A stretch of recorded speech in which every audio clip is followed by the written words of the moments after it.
ராம்கி, இது தேர்தல் அரசியல்ல தாக்கத்தை ஏற்படுத்துமா? இல்லை, நிச்சயமா ஏற்படுத்தும். ஆனால் இன்னும் அடுத்து சில நாட்கள் நம்ம கவனிச்சு பார்க்கணும், எந்த மாதிரியான அது பிளவா இல்லை திரும்ப ஏதாவது நடக்குதான்னு பார்க்கணும். ஆனால் இன்னைய பொறுத்த வரைக்கும் பார்த்தீங்கன்னா எந்த கட்சி பிளவுபட்டாலும் சரி, இல்லை எந்த கூட்டணியில் இருக்க கட்சிகள் எங்கே இடம் வளம் மாறினாலும் தமிழ்நாட்டு அரசியல் சூழலில் பெரிய இம்பாக்டை கிரியேட் பண்ணும்.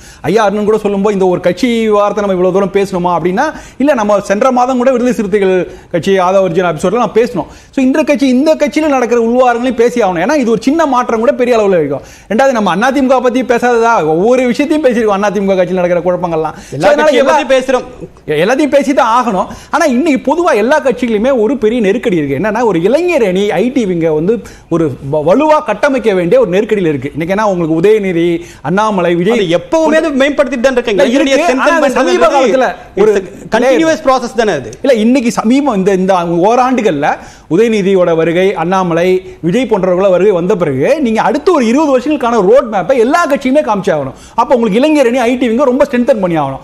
அப்ப ராமதாஸ் அவர்கள் என்ன நினைக்கிறாருன்னா, ஒரு ஐடி விங்க ஒரு இளைஞர் அணியை ஸ்ட்ரென்தன் பண்ணா அவர் நம்பகத்துக்குரிய நம்ம குடும்பத்தை சேர்ந்தவரா இருக்கணும். அவர் நினைப்ப தப்பு இல்லை. ஏன்னா அது ரொம்ப கிரிட்டிக்கலான ஒரு விங்க ஆயிடுச்சு இன்னைக்கு.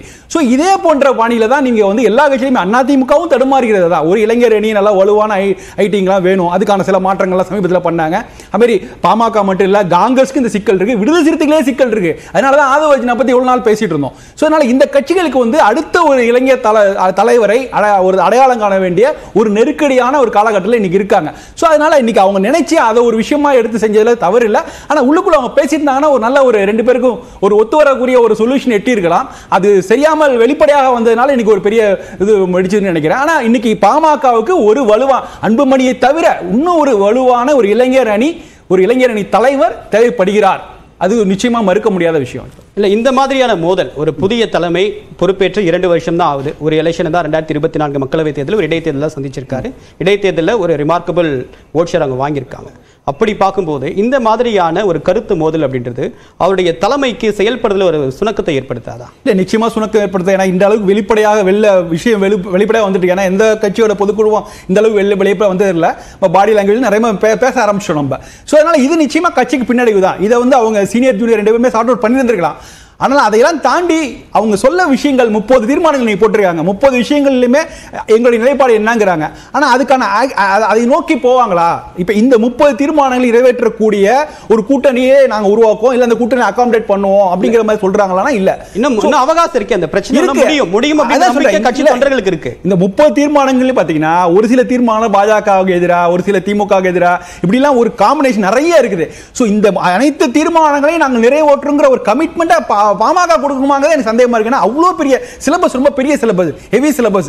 இதை முன்வைத்து நாங்கள் கூட்டணி வைப்போம், இதை முன்வைத்து 2026 தேர்தலை சந்திப்போம் அப்படி சொல்வதே ஒரு அவங்க கூட்டணியில் இருந்த 2021 சட்டமன்ற தேர்தலில் அந்த கூட்டணி ஒப்பந்தம் கையெழுத்தானப்போ முக்கியமான 7 நிபந்தனை விதிச்சாங்க. அதுல முக்கியமானது 10.5% ஒதுக்கீடு. ஆனா அவங்க வாங்கி கொடுத்தாங்க. இன்னைக்கு நீதிமன்றத்தின் தீர்ப்பால் இது பண்ணாலும் ஒரு கூட்டணி கட்சி கூட்டணியில் இருக்கும் போதே 7 விடுதலை 10.5 ரிசர்வேஷனை பத்தி வாங்கி தர முடியுது அப்படின்னா, பட் யார் காரணமா இருந்தாலும் சரி அந்த கோரிக்கை நிறைவேறி இருக்கு. ஸ்ட்ராங்கா இருக்கிற ஒரு பார்ட்டியை நம்ம இப்படி இது பண்ண கோரிக்கை அளவில் திரு ராமதாஸ் அவர்கள் தொடர்ந்து அறிக்கையை தந்துட்டே இருக்காரு. எல்லா விஷயங்களிலும் கருத்து சொல்றார். தெளிவான ஒரு அறிக்கை வந்துட்டு தான் இருக்குது.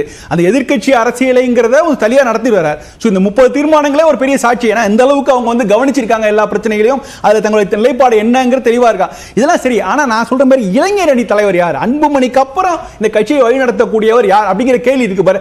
அந்த கேள்விக்கான விடையை வந்து திரு ராமதாஸ் அவர்கள் முன்வைக்கிறார். அதை அன்புமணி ஏற்றுக்கொள்ள மறுக்கிறார். இப்படிதான் இந்த தேடல் தொடர்கிறது, இந்த தேடல் தேவைப்படுகிறது.